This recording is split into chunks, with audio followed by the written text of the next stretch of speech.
بالاخره جانی یا خون میریزن، یه عده هم تیغ میتیزن.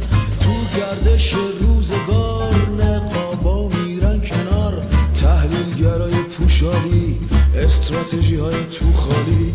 میگن حقوق بشر نباس باشه تو خطر، اما روز جنایت میکنن همشون دو در. تای خط میکنه فلانی اظهار نگرانی، میگه من چیزی ندیدم هیچ تضمینی نمیدم. چیزی نیست عیبی نداره، مشکل اصلی دلاره. یه وقت جاد نجنبی واسطم فاکتوس میاره، یه برم جماعت سبزاللهی پشتی پای حزب اللهی تو توجیه جنایت رفتن تا بی نهایت.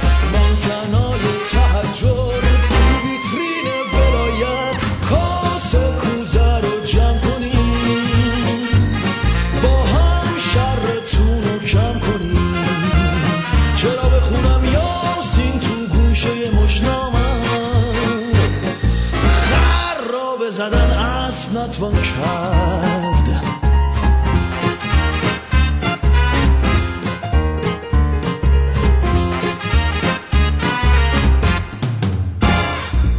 سایتای زنجیره‌ای با اخبار جیره‌ای، با عملیات رمالی میکنن قضیه رو ماسمالی. حرفای پراگماتیستی توجیهات فاشیستی، پاسدار راه دورن دست جلادو میشورن. جنبش عدم خشونت میگه برو بشین تو خونت، ترسو بکن تئوریزه بزا ملا خون بریزه. میگه یه وقت نشی آرمانگرا، برو الاف وایسا تو سرا.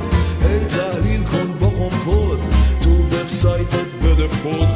بگو من ایرونیم فرزند فلونیم، اما سرم شلوغه فعلا تو مهمونیم.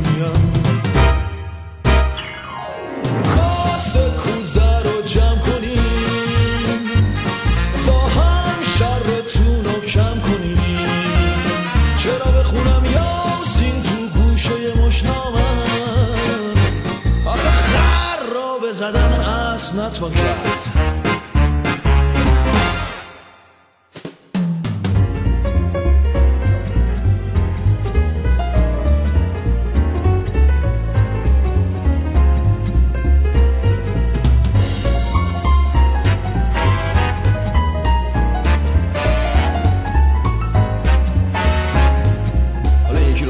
آیت الله BBC استاد کاسلیسی، ژورنالیسمو بونه کرد اخبار رو وارونه کرد. گفت پشم خرس پاندا داره میریزه تو اوگاندا. زد 1000 تا حرف مفت اون چه باس میگفت نگفت. اینن مدعیای دموکراسی همه پر رو بی رو در باسی.